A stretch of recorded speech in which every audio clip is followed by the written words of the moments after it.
Cordial saludo a todos, espero que se encuentren muy bien. Mi grupo conformado por Taina Díaz, Daniel Escobar, Mariana Mendoza y mi persona, José Mario Mestre, somos estudiantes de la Universidad Cooperativa de Colombia, sede Santa Marta. El día de hoy le venimos a presentar nuestro proyecto de investigación que tiene como nombre Regulación del régimen alimenticio, una estrategia de control y mantenimiento en el manejo de la diabetes mellitus tipo 2 en la ciudad de Santa Marta. En primera instancia, tenemos el planteamiento del problema que quisimos empezarlo realizando una definición de la enfermedad en cuestión, que es la diabetes mellitus. Esta es una enfermedad cosmopolita debido a que afecta a todos los rincones del mundo. Esta enfermedad es ocasionada o causada por la poca producción de una hormona producida por el páncreas que tiene como función regular la glucosa sanguínea. Estamos hablando de la insulina, pero no solo se debe a esta causa mencionada, también se puede producir por resistencia a esta misma, que es cuando las células de los músculos, grasa e hígado no responden bien a la insulina y no se puede absorber la glucosa fácilmente en la sangre.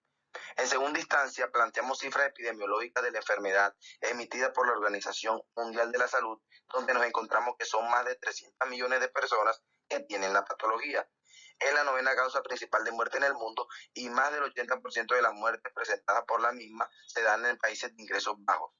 Aterrizándonos a las cifras que existen en Colombia, un estudio realizado por el programa de diabetología de la Pontificia Universidad Javeriana en Bogotá demostró que en la última década en nuestro país la prevalencia de la enfermedad oscilaba entre el 4 y el 8%,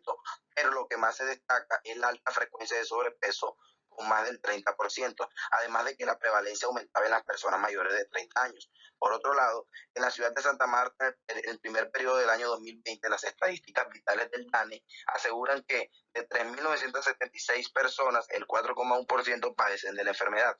Ahora bien, enfocándonos en nuestro problema, la diabetes ha sido asociada a diversos factores de riesgo y determinantes de la salud, entre los que se destacan el sedentarismo, la obesidad y la alimentación. Y se ha encontrado que si se regula esta última, es decir, la alimentación, se podría disminuir el riesgo de padecerla, porque uno de los pilares del tratamiento de la diabetes consiste en la alimentación programada. Dentro del plan de alimentación que los estudios reportan con significancia en reducción de la enfermedad, se debe optar por una dieta denominada hipocalórica o de pocas calorías. Esta trata de reducir las calorías totales de la alimentación a base de restringir principalmente la cantidad de grasas y alimentos proteicos de la dieta, así como también reducir el consumo de bebidas azucaradas e implementar tomar agua.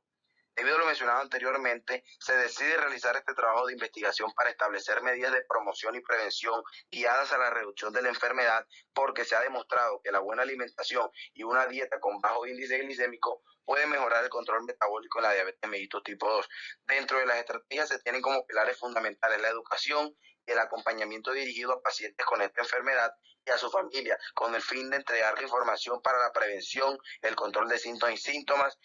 tratamiento y estilos de vida. Entonces, la problemática de nuestro proyecto es determinar el porcentaje de eficiencia del tratamiento farmacológico en conjunto con un plan alimenticio basado en una dieta hipocalórica en pacientes con diabetes mellitus tipo 2.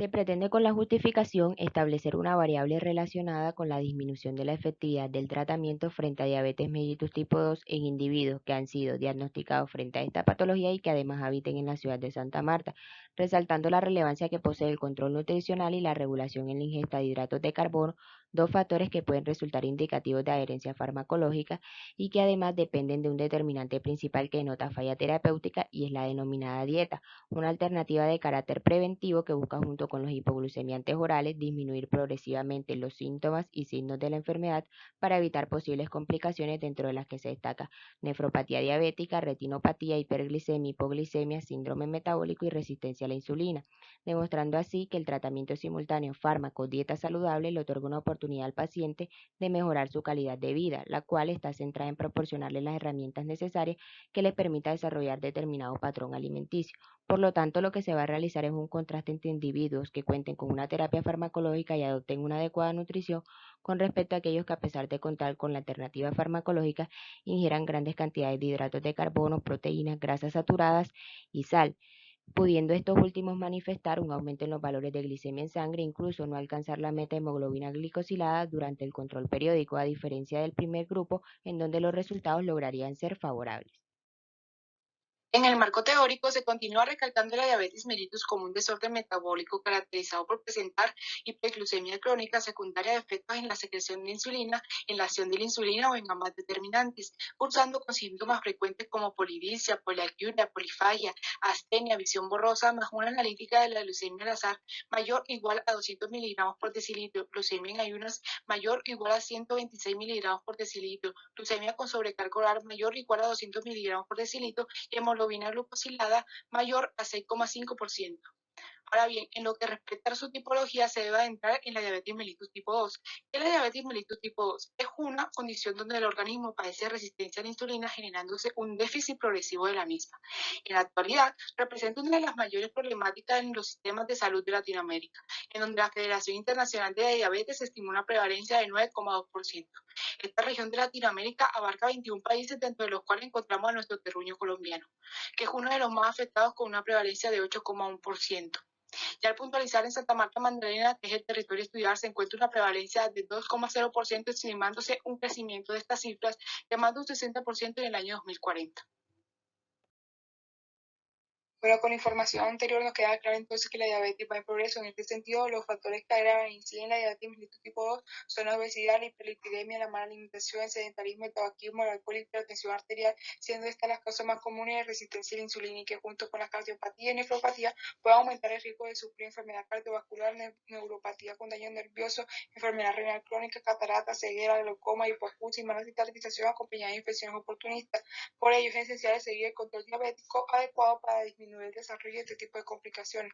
Estas medidas de control abarcan aspectos como la educación diabetológica, el régimen diabético adecuado, recomendación de ejercicio físico y administración de fármacos hipoglucemiantes de acuerdo a las características individuales de cada persona, siendo el régimen alimenticio la piedra angular en el manejo de estos pacientes y en ocasiones constituye la única terapia necesaria. ¿Por qué? Porque este régimen ayuda a alcanzar la normalidad de la glucemia, alcanzar la normalidad del lípido y proporcionar un buen estado nutricional y lograr mantener el normopeso, previniendo así fracaso terapéutico al bloquear de raíz una posible resistencia insulínica, como ya lo mencioné.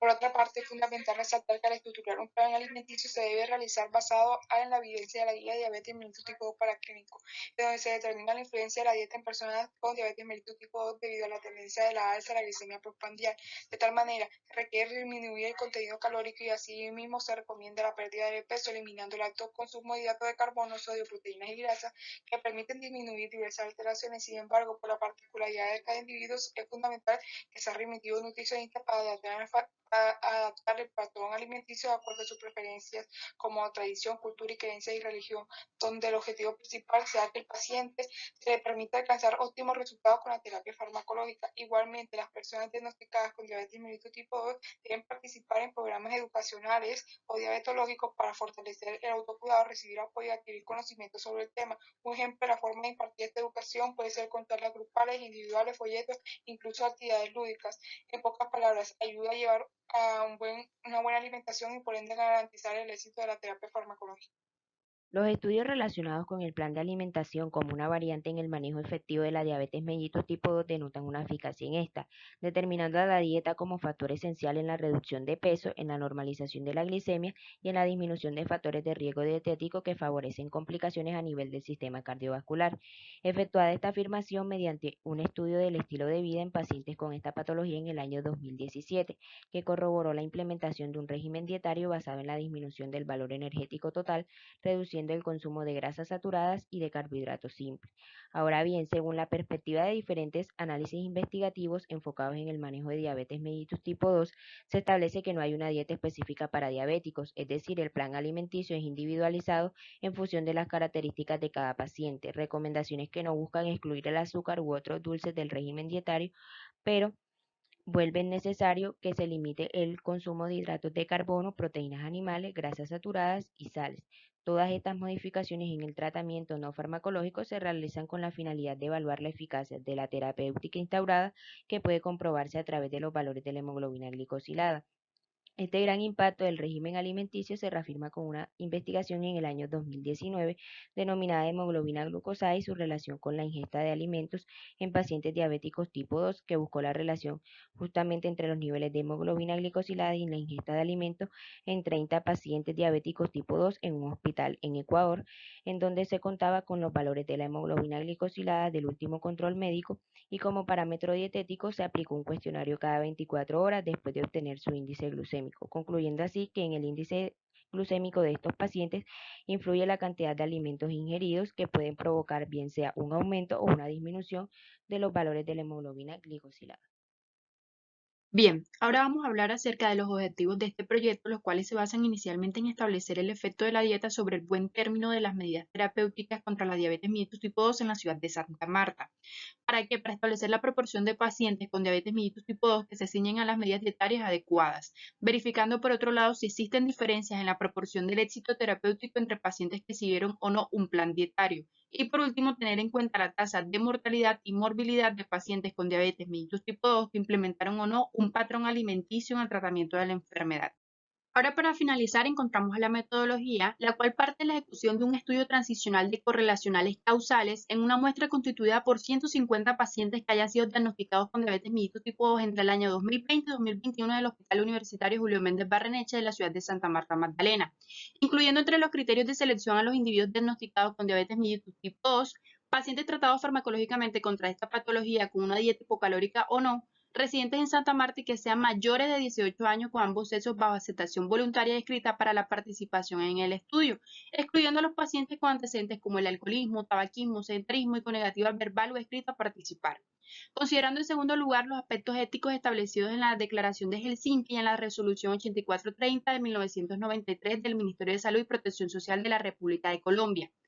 encontrando los procedimientos dentro de la calificación sin riesgo, donde se contará con un consentimiento informado debidamente diligenciado con firma y huella de cada uno de los participantes sin ningún costo alguno, y respetando la autonomía en la participación y el abandono voluntario en cualquier etapa del estudio. En tercer lugar, se estudiará la influencia de un buen régimen alimenticio que actuará como una variable independiente sobre una dependiente que será la diabetes mellitus tipo 2, tratada farmacológicamente. Para ello, en primer lugar, se realizará una revisión de la base de datos del Hospital Universitario Julio Méndez Barrenechea de la ciudad de Santa Marta y se elegirán a aquellos pacientes que cumplan con los criterios de selección. Posteriormente, se registrará información sobre la morbimortalidad de los participantes y mediante una encuesta se establecerán distintas preguntas sobre los hábitos alimenticios para determinar y clasificar la proporción de los mismos que se ciñen o no a las medidas dietarias adecuadas, realizándose además exámenes clínicos para detectar posibles fracasos o complicaciones terapéuticas como la glucemia al azar, glucemia de ayunas, glucemia con sobrecarga oral, entre otros. Finalmente, los resultados de la encuesta, junto con los valores clínicos que se obtendrán de los pacientes, serán colocados en una base de datos usando Excel Office 2016, que permitirá establecer la proporción de individuos que se ciñen o no a las medidas dietarias mediante un conteo directo de los resultados. Y luego se implementarán estadísticamente tablas de contingencia de 2x2 para determinar si existen diferencias en la proporción del éxito terapéutico, comparando los valores clínicos entre el grupo de pacientes que se ciñen a las medidas dietarias contra los que no. Finalmente, acá encontramos las referencias del contenido empleado para la ejecución del presente proyecto de investigación. Muchas gracias a todos por su atención.